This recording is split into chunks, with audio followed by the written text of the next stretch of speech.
Dapat ngang aminin ni Maine Mendoza at Alden Richards kahit ano pa ang katayuan nila ngayon, kahit meron pa silang gagawin na movie o proyekto sa mga ibang kapartner.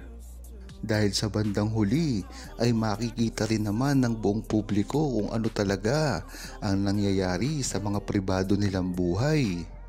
At hindi naman ito makakasama sa kanilang mga proyekto, bagkus ay pag-uusapan pa sila, libre itong publicity para sa kanilang dalawa. At kitang-kita naman talaga ang ginawa nilang kasal, kaya tama ang sinasabi niya. Maraming resibo sa internet ngayon ang kumakalat pa rin at nariyan pa rin na hindi na mabubura dahil ito ay real na real talaga at talagang nangyari sa kanilang buhay, kaya hindi nila ito matatanggi kahit ano pa ang gawin nila.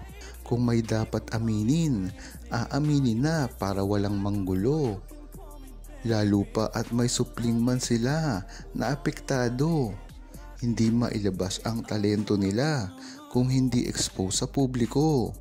Tungkol sa kontrata na single, bakit sa KD? Kalat na kalat sa social media, may relasyon na. KD, samantalang ang ABN, dinidedman na legit silang phenomenal love team. Recorded na sila sa Guinness Book of World Records. Yun ang ipaglalaban ng mga Aldab fans. Hindi love life ang pinaglalaban ng love team. Ang claim dito ay overload ang suite sa Aldab. Kaya sa KD, lahat ng galawang pangkopol na gawa sa Aldab, hindi makita sa KD. Dapat ng aminin ni Maine Mendoza at Alden Richards para sa bandang huli ay hindi na sila magulo ng mga bashers, lalo na ang mga KD, kasi ang mga cat den fans ay talagang ginugulo ang pagsasama ni Maine Mendoza at Alden Richards, lalong-lalo na ang mga KD fans ay nakatuon lamang kay Daniel Padilla at Kathleen Bernardo. Wala naman silang pakialam kay Alden Richards at Kathleen Bernardo. Dahil nga naman ang mga KD fans ay sinisira lang si Maine Mendoza at Alden Richards. At nang sa gayon ay makabalik dahil ang KD ay ayaw talaga at ang gustong-gusto lang nila. Alden Richards is in quandary who's to stay with. Showbiz is easy. It's just a spice to your bread and butter, but your family is your lifetime and measurement of your success. Talaga nga naman, ang pamilya ay isang sukatan kung gaano katagumpay si Maine Mendoza at Alden Richards. At ito talaga ang pinagkukuhanan nila. Hindi lang pang pinansyal, ngunit sa lahat ng aspeto ng buhay. Nagsisilbi ito na isang inspirasyon para gawin pa ang mabuti ang kanilang mga trabaho. It's happiness and pain with your movie, but happiest if you can have both. Just play your cards right. Have HLG too, but don't abandon your legit marriage and family just for love and money and lust for a new partner, children. Dapat nga na hindi makalimutan ni Alden Richards ang lahat ng kanyang pamilya para lamang sa isang proyekto, dahil itong proyekto namang ito ay mawawala na rin ito pagkatapos maipalabas at kumita ng malaking pera, ngunit ang pamilya ay hindi mapapalitan. Pagka ito ay nawasak ay napakahirap na itong buuin, lalong-lalo na at nasa showbiz pa sila.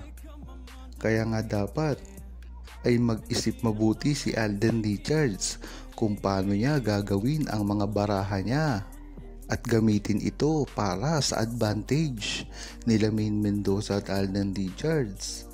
Dahil alam naman natin na napakahirap ngayon ng buhay dahil maraming bashers na ititwist ang gusto nilang mangyari at ang narasyon nila para lamang sirain ang isang magkarelasyon o pamilya. Subok na ito, ngunit hindi dapat nila ito magawa kay Alden Richards at Maine Mendoza. Dahil hanggang ngayon ay si Maine Mendoza at Alden Richards lamang ang totoong love team na talagang real na real at hindi kailanman masisira. Kung ang Katniel nga ay sira na ngayon at wala na, yan na lamang ang natira na real na couple. Talagang nalampasan pa ni Maine Mendoza at Alden Richards dahil sa tatag ng relasyon nila.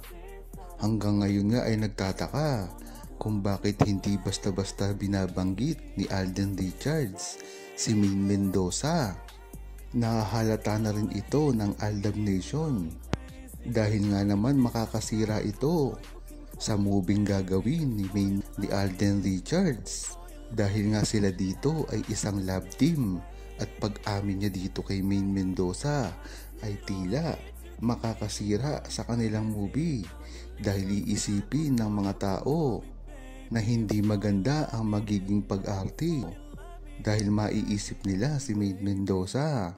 Ngunit sa isang banda ay maiintindihan ito ng mga tao dahil movie lang naman ito at hindi sa tunay na buhay, hindi katulad ng relasyon niya kay Maine Mendoza na totoo.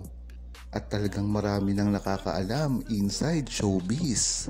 Alden at Maine, aminin na ninyo ang tunay ninyong relasyon. Malalaki na ang inyong mga anak.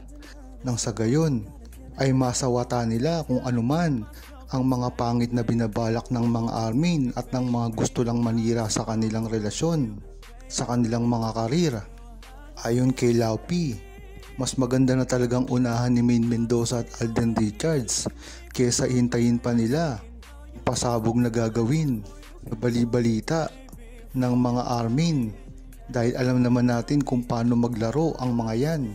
Kaya wag nating dapat pabayaan. Sana ay maisipan na ni Alden Richards at Maine Mendoza na aminin ang totoo sa kanilang relasyon. Tama nga yan sinabi ni Laupi.